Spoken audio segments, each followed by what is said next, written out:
My third student in my initial class was a young man named Ty.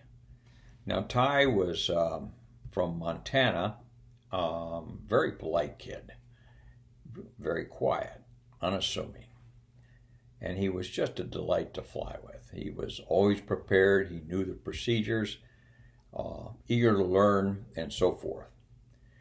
The only problem that we had with Ty was when it came time to solo, he just wasn't quite there yet.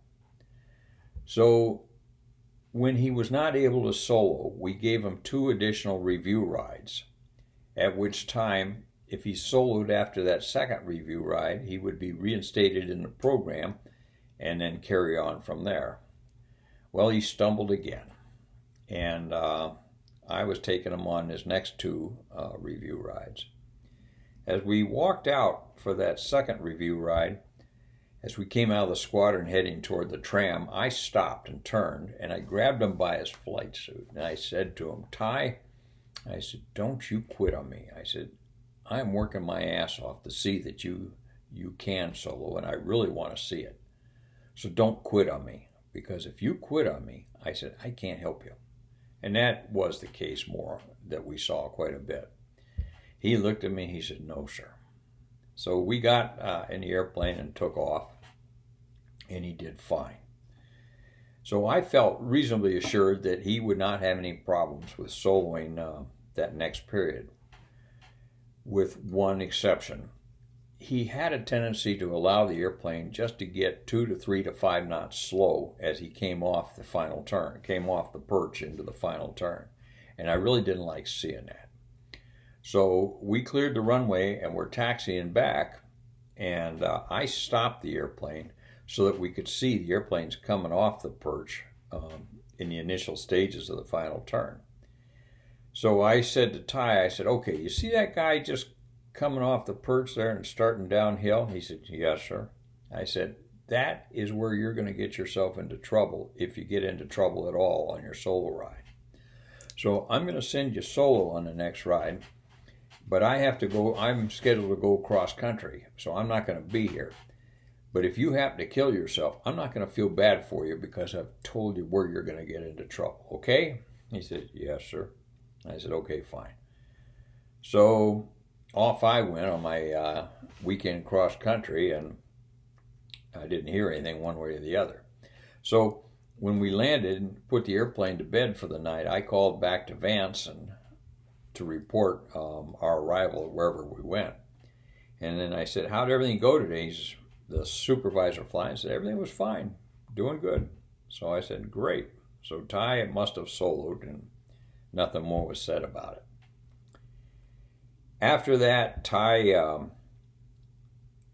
he became a little bit better throughout the program. Each flight he went on, I saw progress. And that he just continued to show progress throughout the remainder of his flight training. He graduated, took a C-130 to Anchorage, and upon upon meeting his commitment to the Air Force, he got out and then took a job with the reserves, the reserve C-130 outfit up there, and just stayed there. As far as I know, he still lives there today.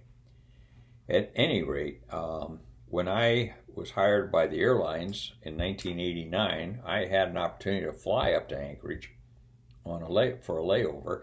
I called Ty, and we got to talk, and he said, Captain Holliker, he said, how would you like to go for an airplane ride with me? And I said, well, I'd love that.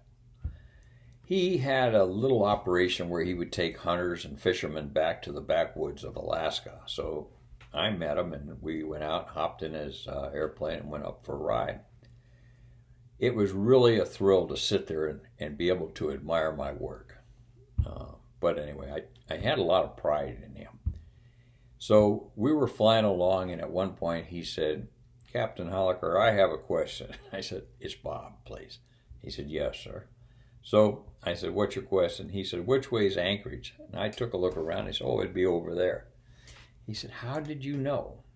And I said, well, I don't know. It's just something I know. Why? He says, well, all the time that we were flying at Vance, or I was flying with you, you were forever saying, Ty, which way's Vance? Which way's Vance? Which way's Vance? And he thought, I must be flying with the most disoriented instructor pilot I've ever known.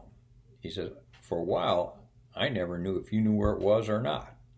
But then he said, when I got up here and I started flying this light aircraft, I finally understood why you were always asking me which way's Vance. Anyway, a success story that I enjoyed sharing with you. Thanks for stopping in today.